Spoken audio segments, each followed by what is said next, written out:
मध्ये जो भेद आहे, परमात्म्यानं 4 खाणीमध्ये 84 लाख जीव तयार केले.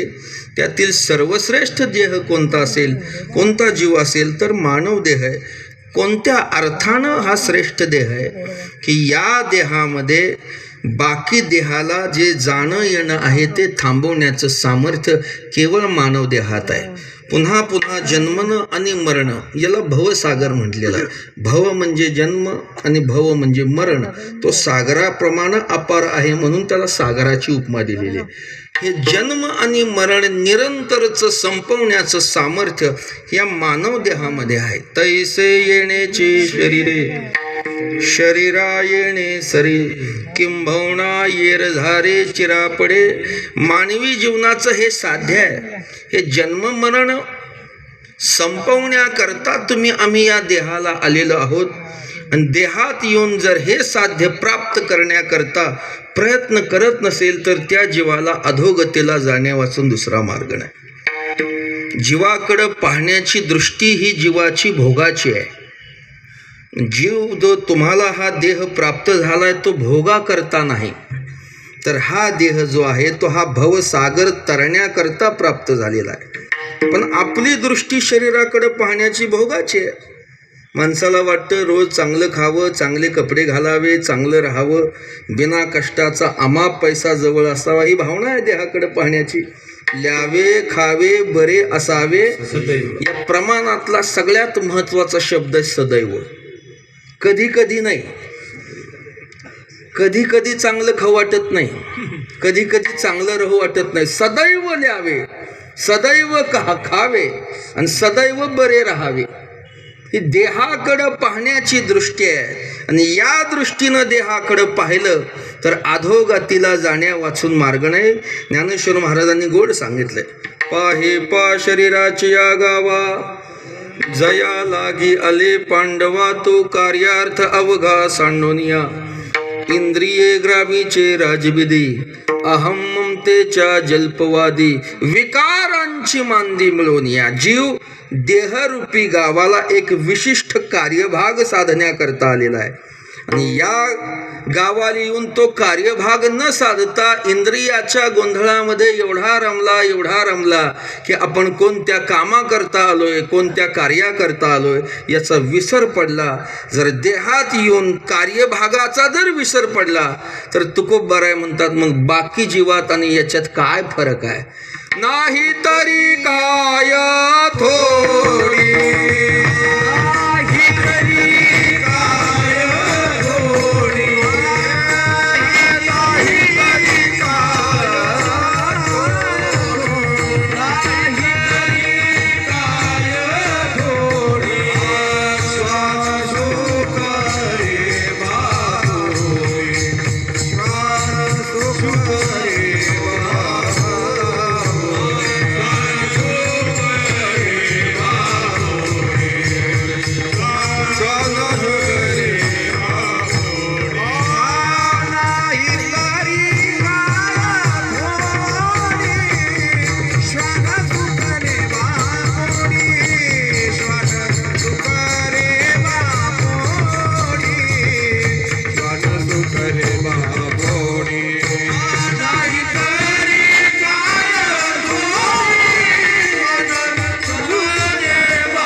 थोडी थोडीत का. श्वान म्हणजे कुत्रा, शुकर म्हणजे डुकर. आपल्यापेक्षा जास्त संख्या महाराज त्यांची.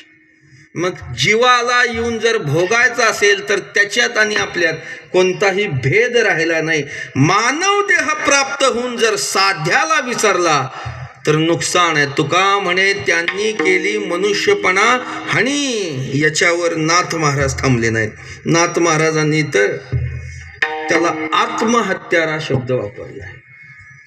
दुर्लभ असा मानव देह प्राप्त होऊन जो भवसागर तरण्याकरता प्रयत्न करत नसेल उद्धवा तो आत्महत्यारा. आत्महत्यारा पावोनी श्रेष्ठ नर शरीर जो नुत्रेची संसार पार, तो आत्महत्यारा नर सत्यसाचार. उद्धवा दुर्लभ असा मानव देह प्राप्त होऊन जर हा सागर तरण्याकरता प्रयत्न करत नसेल तर तो आत्महत्यारा. मग असं कोणतं साधन आहे की ज्या साधनानं हे साध्य प्राप्त करता येतं? देह मिळाला म्हटल्यावर नुसतं तरता येत नाही महाराज. देह मिळालाय, देहात येऊन साधना घडली पाहिजे. शास्त्राकडे गेलं तर शास्त्रानं याच्याकरता सगळी साधना सांगितली आहेत. स्वतः भगवान म्हणतात, उपायांची नाही वाणी येत, म्हणून पार्था पाही प्रवेशावया माझ्या ठाई. उपायांची नाही येत अर्जुना, माझ्याकडे यायला तुला एक मार्ग नाही ना, एक रस्ता नाही. जसं साध्य एकच, साधनं अनेक आहे. मुंबईसारखं शहर आहे, आता आपल्याला मुंबईला जायचं, रेल्वे आहे, एस.टी. आहे, लक्झरी बस आहे, पुन्हा विमान आहे, आणखी काय गाडी आहे. मग ज्याला जे पचलं, ज्याला जे झेपलं, ज्याला जे पेलवलं त्यानं ते साध्य प्राप्त करून त्या साध्याची प्राप्ती करून घेतली. पण जगद्गुरु तुकोबारांना विचारले, महाराज असं कोणतं एक साधन आहे? कारण शास्त्रानं अनेक साधनं सांगितलेत. जसा ज्याचा अधिकार आहे, जशी ज्याची योग्यता आहे त्यानुसार. अधिकार तैसा करू उपदेश, अधिकार तैसा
सांगितलं. अधिकार तैसा करू उपदेश किंवा अधिकार तैसा दावी याला मार्ग. साधनं अनेक आहेत, ऐका थोडं नीट ऐका. साधनं अनेक आहे पण सारख्या दर्जाची नाहीत. काही साधनं श्रेष्ठ आहेत, काही साधनं कनिष्ठ आहेत, काही सूक्ष्म आहेत, काही दुस्तर आहेत. एकच साधन केलं तर साध्याची प्राप्ती होईल असं नाही. शास्त्र असं सांगतं हे परमात्म्याच्या साध्याच्या प्राप्तीनंच निघालेले आहेत पण थेट साध्यापर्यंत घेऊन जाणारे नाहीत. जसं एक वारकरी, बदनापूरचा वारकरी पंढरपूर क्षेत्राला जायला निघाला. त्याने एस.टी. पकडली, बीडच्या एस.टीत बसला. कंडक्टर तिकीट काढायला आले. कुठं जायचं बाबा? त्याने सांगितलं मला पंढरपूरला जायचं आहे. बाबा गाडी चुकली तुमची, ही गाडी पंढरपूरला जात नाही. मग कुठं जाती? पंढरपूरच्याच दिशेनं निघालेली आहे पण बीडपर्यंत जाणारी आहे. तुम्हाला बीडला सोडतो, तिथून पुढं तुम्ही कसं जायचं ते बघा. तो बीडला उतरला आणि त्यांनी बार्शीची गाडी पकडली. पुन्हा कंडक्टर तिकीट काढायला आला. कुठं जायचं बाबा? पंढरपूरला जायचं आहे. बाबा गाडी चुकली का? ही पंढरपूरला जात नाही पण त्याच दिशेनं निघालेली. कुठपर्यंत? बार्शीपर्यंत जाणारी आहे. मी बार्शीला सोडतो, तिथून पुढं जावा. बार्शीला उतरला. पुन्हा त्यानं कुर्डवाडीची गाडी पकडली. आता 9:15 झाले, जास्त गाड्या बदलावल्या. पुन्हा तेच सांगितलं, ही त्याच दिशेनं निघालेली आहे पण थेट पंढरीपर्यंत जाणारी नाही. ऐका आता, परमात्म्याकडं या भवसागरातून तारून येणारी जी साधनं आहेत, कर्माचं साधन हे चित्तशुद्धीपर्यंत काम करतं. तिथून पुढं तुम्हाला सोडतं ते, तिथून पुढं तुम्ही जसं जायचं तसं जावा. योगाचं साधन फक्त समाधी अवस्था प्राप्त करून देतं. तिथून पुढे तुम्ही कसं जायचं ते बघा. ज्ञानाचं तसंच आहे. कर्म, ज्ञान, योग, जप, तप ही मर्यादा ठेवलेली साधनं आहेत. निळोबाराय स्वानुभवानं सांगतात. नाना साधनाच्या केल्या खटपट, नाना साधनाच्या केल्या खटपट, परित्यान पवती आशा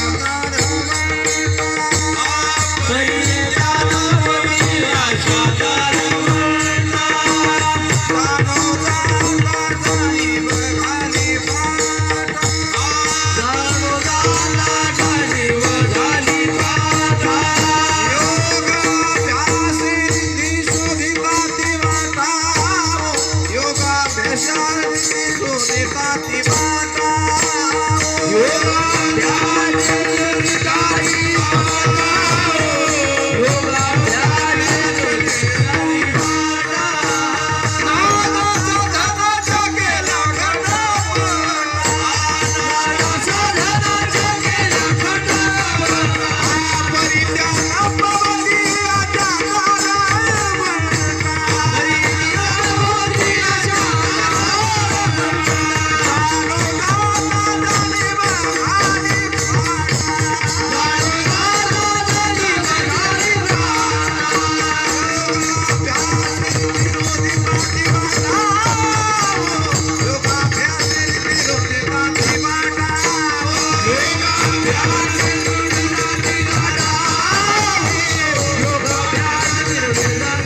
आशा नाना साधनाच्या केल्या खटपटा. ही सगळी साधनं आम्ही अनुभवली, पण साध्य लांब, पण साध्याच्या उंबऱ्यापर्यंत सुद्धा घेऊन गेले. परित्यान पवती ओ याच्या दारवंटा, दरवाजापर्यंत